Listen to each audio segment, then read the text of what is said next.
Bonjour et bienvenue. Aujourd'hui, on va décortiquer une méthode vraiment puissante pour optimiser à peu près n'importe quoi. Les plans factoriels qu'on note 2 puissance k. On s'est tous déjà posé cette question, pas vrai? Que ce soit pour perfectionner une recette de cuisine, régler un moteur ou même améliorer un processus au travail, la question reste la même. Comment est-ce qu'on trouve la combinaison parfaite entre tous les paramètres? Le problème, c'est que quand plein de facteurs peuvent varier, si on essaye de tester chaque possibilité une par une de façon un peu désordonnée, eh bien ça prend un temps fou, ça coûte cher, et des fois c'est tout simplement impossible. On a toutes les chances de passer à côté de l'essentiel. Voilà, c'est exactement ça, le dilemme de l'expérimentateur. Comment on fait pour avoir des infos fiables, complètes, sans y passer des semaines ou des mois? Pour que ce soit bien concret, on va prendre un exemple qui va nous suivre tout au long de cette analyse, la consommation d'une voiture. Qu'est-ce qui a vraiment un impact? Est-ce que c'est la vitesse, la charge qu'on transporte? Et surtout, est-ce que ces deux facteurs interagissent? Heureusement, pour répondre à ce genre de questions, il existe une approche beaucoup plus maligne, plus structurée. Ce sont les plans d'expérience. Et plus précisément, les plans d'expérience factoriels. L'idée de base, elle est simple, mais elle est redoutable. Au lieu de tester les facteurs un par un, on va tester toutes les combinaisons possibles de leur niveau, et ce, en même temps.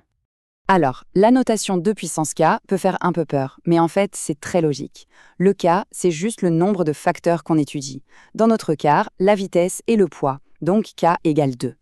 Et le 2, il veut simplement dire que pour chaque facteur, on teste deux niveaux, un niveau bas et un niveau haut. Et c'est là que tout change par rapport à l'approche traditionnelle.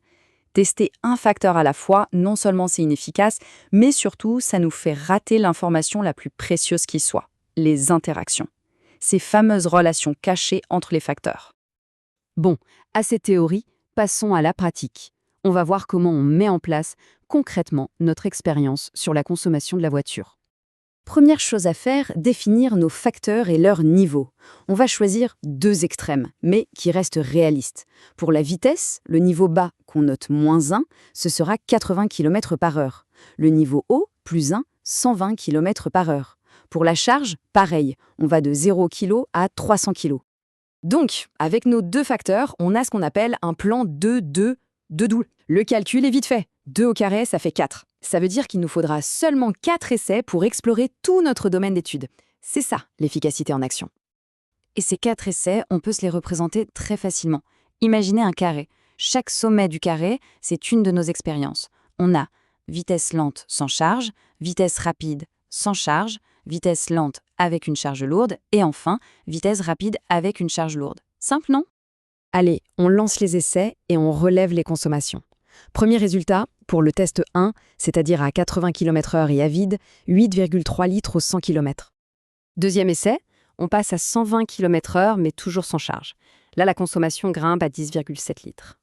Troisième point de notre carré, on revient à 80 km/h, mais cette fois avec 300 kg dans le coffre. Résultat, 9,7 litres. Et pour finir, la totale, vitesse rapide et charge lourde.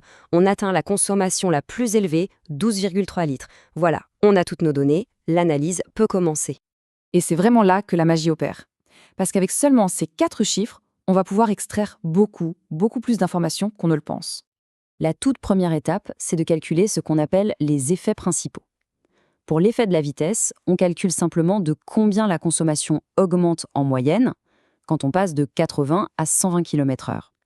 On trouve 2,5 litres, et par convention, l'effet, c'est la moitié de ça, soit 1,25. On fait la même chose pour la charge, et on obtient un effet de 0,75. À ce stade, on pourrait conclure que la vitesse a plus d'impact. Mais est-ce que c'est vraiment toute l'histoire? Pas si vite. La vraie question, la question à 1 million, c'est est-ce que l'effet de la vitesse est toujours le même que la voiture soit vide ou qu'elle soit pleine? C'est là que se cache toute la subtilité. Ce phénomène porte un nom. C'est une interaction. On a une interaction quand l'effet d'un facteur n'est pas constant, mais qu'il dépend du niveau d'un autre facteur. Et c'est précisément cette connexion cachée que la méthode factorielle nous permet de débusquer. Regardons ça de plus près. Quand il n'y a pas de charge, passer de 80 à 120 km/h fait grimper la consommation de 8,3 à 10,7 litres. Ça fait une différence de 2,4 litres. L'effet est donc de 1,2. Maintenant, regardons ce qui se passe quand la voiture est chargée. Là, Le même changement de vitesse fait passer la conso de 9,7 à 12,3 litres. La différence, cette fois, est de 2,6 litres. L'effet est donc de 1,3. C'est pas tout à fait pareil. Vous voyez, l'effet de la vitesse n'est pas constant. Il est un tout petit peu plus fort quand la voiture est lourde. Eh bien, cette petite différence, c'est ça l'interaction. C'est une info super fine, mais hyper importante, qu'il aurait été impossible de déceler en testant la vitesse et la charge séparément. Et le plus beau, c'est que cette logique, elle ne se limite pas du tout à deux facteurs. On peut l'étendre à des problèmes bien plus complexes. Notre plan à deux facteurs, on l'a vu, c'était un carré. Maintenant, imaginons qu'on ajoute un troisième facteur à notre voiture, disons la pression des pneus. On passe alors à un plan 2 puissance 3, ça veut dire 8 essais. Et géométriquement, ça correspond aux 8 sommets d'un cube. La logique reste exactement la même, mais dans une dimension supérieure. Finalement, ce qu'il faut retenir, c'est que ce n'est pas juste une technique de stats pour les ingénieurs.